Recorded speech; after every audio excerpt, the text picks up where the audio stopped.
Tu as 14 ans, Loïs. Oui, oui. Et aujourd'hui, tu vas m'expliquer en fait comment tu t'es retrouvée à être enceinte à 14 ans. Là, aujourd'hui, je veux que tu me partages ton histoire. C'était pratiquement le début du mois de décembre. Mais j'ai constaté que je ne voyais pas mes règles. Donc, j'ai appelé le père de l'enfant et je lui ai dit que je ne vois pas mes règles. Il m'a cherché à faire une test de grossesse, de ne pas paniquer. Ok. Maintenant, moi, je ne pouvais pas, je ne réalisais pas que je pouvais tomber enceinte. Donc, le test de grossesse, je n'ai pas fait. D'accord. Donc, c'est-à-dire que vous avez eu un rapport. C'était ton premier rapport? Oui, oui. Maintenant, ma maman a constaté que il y avait des changements sur mon corps. Elle a constaté que ma respiration, c'était accélérée. Voilà. Maintenant, elle était venue un soir, elle m'a dit que elle avait porté un habit, une camisole. Maintenant, elle m'a dit soulève ton habit, je vais te voir. Quand j'ai soulevé, elle dit que j'aime pas ta respiration. Et ton ventre, tu n'avais pas de ventre? Non, non.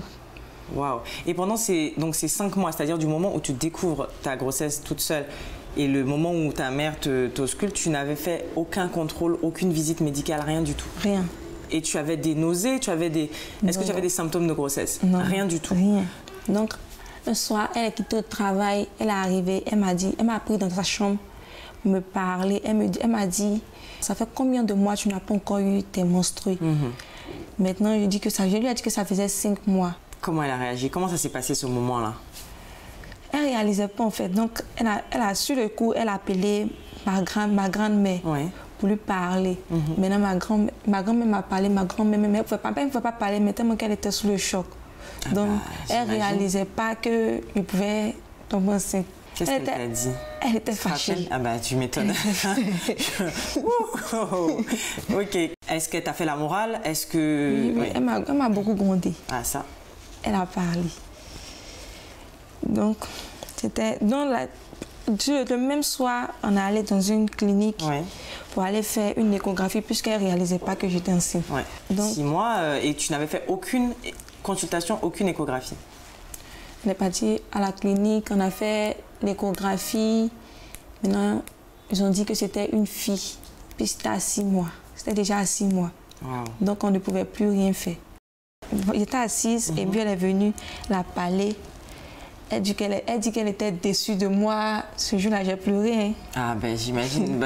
Je te dis que tu déçois un peu ta maman, elle ne s'imagine pas. À l'école, les gens ont commencé à soupçonner, mais ils n'osaient pas venir me demander. Après ça, c'est le mari de ma maman. Mais mon papa ne m'a pas appelé même pour me parler, parce qu'il ne savait pas d'abord.